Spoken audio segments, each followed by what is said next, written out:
Doctor Abdurahman നമ്മുടെ ശിഷ്യനാണ്.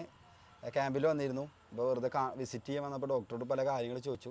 അപ്പോൾ ഡോക്ടർ അതിൽ വളരെ ഇൻഫോർമേറ്റീവായ ഒരു കാര്യം പറഞ്ഞു. കാരണം നമ്മൾ ഫുട്ബോൾ കളിക്കുന്ന സമയത്ത് ഇപ്പോൾ വാവ ഒരു ഗോൾ കീപ്പറാണ്. ചില ബോളുകൾ അടിച്ചിട്ട് നമ്മളെ പല്ലുമ്മ കൊള്ളും. പല്ലുമ്മ കൊണ്ടിട്ട് പല്ല് താഴെ വീഴും. അതേ ചില നിമിഷം നമ്മൾ ഓടിപ്പോയി വീണിട്ട് നമ്മളെ വായിൽ നിന്ന് പല്ല് വീഴും. അങ്ങനെ കളിയിൽ മാത്രമല്ല എവിടെയാണെങ്കിലും പല്ല് വീഴും. അപ്പോൾ അതിൽ ഡോക്ടർ ഭയങ്കര ഒരു നല്ലൊരു സൊല്യൂഷൻ നമുക്ക് പറഞ്ഞു തന്നിട്ടുണ്ട്. ഡോക്ടർ അതിൽ എന്താണ് ഒരു പരിഹാരം എന്ന് നിങ്ങൾ പറഞ്ഞു തന്നാണ്. നമ്മുടെ പല്ലിൽ ഫോൾസായിട്ട് തട്ടിയിട്ട് വേരുൾപ്പെടെ പല്ല് വീഴുകയാണെന്നുണ്ടെങ്കിൽ പലരും അത് ശ്രദ്ധിക്കാതെ പല്ല് നഷ്ടപ്പെട്ടു എന്ന് വിചാരിക്കാറുണ്ട്. പക്ഷെ അങ്ങനെയല്ല. ആ പല്ല് എടുത്തിട്ട് നമ്മൾ പാലിൽ ഇട്ടിട്ട് പെട്ടെന്ന് തന്നെ ഒരു ഡെൻ്റൽ ക്ലിനിക്കിൽ പോവുകയാണെന്നുണ്ടെങ്കിൽ അത് അവിടെ തന്നെ ഫിക്സ് ചെയ്യാൻ പറ്റും.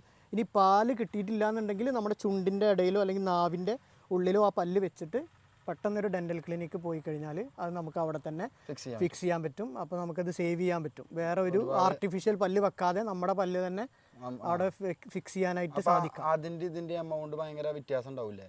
അല്ല, അത് ജസ്റ്റ് ഫിക്സ് ചെയ്ത് സ്റ്റിച്ച് ചെയ്താൽ മതിയല്ലോ. മറ്റേത് നമ്മൾ അപ്പുറത്തെ പല്ലൊക്കെ ഗ്രൈൻഡ് ചെയ്ത് ചിലപ്പോൾ പല്ല് വെക്കേണ്ടി വരും, അല്ലെങ്കിൽ ഇംപ്ലാന്റ് വെക്കേണ്ടി വരും. അപ്പോൾ അതൊക്കെ കോസ്റ്റ് ഭയങ്കര ഡിഫറൻ്റ് അല്ലേ.